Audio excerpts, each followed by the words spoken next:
போன மாதம் ஃபுல்லாகவே பயங்கர ஃபீவராக தான் இருந்தது. 2 தடவை ஹாஸ்பிட்டலுக்கு போயிட்டு வந்தால் நார்மல்னு வந்தது. 3வது தடவை வந்து அவன் ரொம்ப சோர்வாயிட்டான், ஒரு மாதிரி ரொம்ப டல்லாகிட்டான். ஸ்டேட் ஹாஸ்பிட்டலுக்கு கூப்பிட்டு போனோம். அங்கேருந்து வந்த ஒரு மாதிரினா ஆனால் ஹாஸ்பிட்டலுக்கு போயிட்டு அட்மிட் பண்ணோம். நல்ல ஒரு பரிபூர்ண ஒரு சுகத்தை விடுதலையை ஆண்டவர் கொடுத்தாரு. இதில் சபைக்கு வர கர்த்தர் கிருபை செய்தார். எங்கள் மாமாவுக்காக கூட சபை மக்கள் எல்லாருமே ஜெபிச்சிங்க, பாஸ்ரையாவும் ஜெபிச்சாங்க.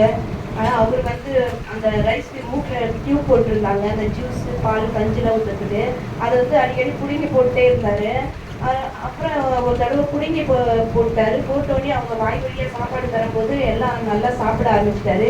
அவர் ஃபஸ்ட்டு நல்லா இருக்கும்போது சாப்பிட்றத விட இப்போ நல்லாவே நிறைய சாப்பிட்றாருன்னு சொல்லிட்டு சொன்னாங்க.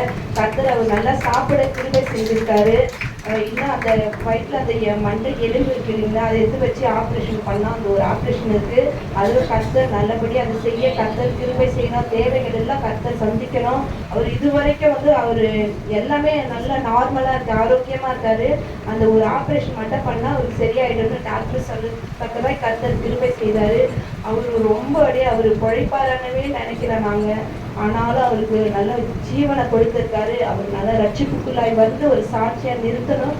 இந்த சபைக்கு நான் கொண்டு வந்து அவர் உட்கார வைக்கணும்னு நான் விசுவாசிக்கிறேன். தேவன் விசுவாசத்தை வர்த்திக்க பண்ணுவார். எஸ்தர் சிஸ்டர் கூட சொன்னாங்க, நான் வந்து அவர் மேலே ஒரு தரிசனம் வந்து பண்ணேன்.